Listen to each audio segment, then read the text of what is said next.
Welcome back, everyone, to another edition of the 2-Minute Drill. I am Brendan Quinn here alongside MLive Michigan football beat writer Nick Baumgartner.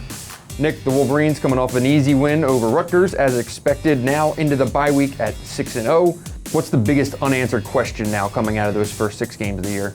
Whether or not the offense can do what it takes to beat a really good team, and I think the one really good team you have left is Ohio State. So what can the offense do, what can Wilton Speight do in those types of situations on the road, and I think that's still sort of unclear.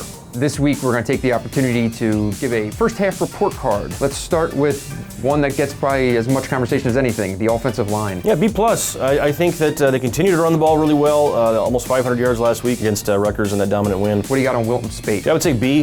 From what they've asked him to do, I think he's delivered. They haven't asked the world of him, but he hasn't needed to give it to him either. So he's 11 touchdowns, 2 interceptions, 60% passer. So we'll see what happens when it gets tougher, but right now I can't think of much you can really bag on him for. All right, Nick, now looking ahead to the second half of the year, 3 big questions facing Michigan. Let's start with, what's the toughest remaining game on the schedule that's not Ohio State? Yeah, I'm going to go Michigan State, at Michigan State. I think, the Spartans have struggled, but again, that's always a huge game for them. It's in East Lansing. It might be a season saver for them in a lot of ways, so I'd say at Michigan State.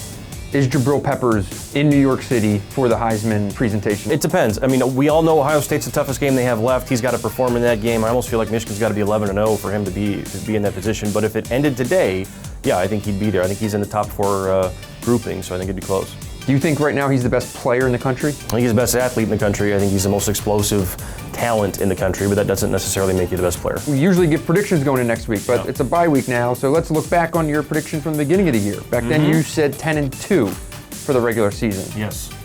At this point, what are you going with? I would change it. I would say Michigan's 11-1. I'm still going to pick Ohio State to beat Michigan and Columbus, but I don't think Michigan loses to either Michigan State or Iowa on the road. So I'd say both those teams 11-0 going into a big one late November. I said 11-1. You're right. I'm going to stay with 11-1. So this is a team, I need to see them beat Ohio State before I can believe that they can beat Ohio State. Of course. All right, well, that'll do it for this week. Next week, we will be back to look at Michigan versus Illinois.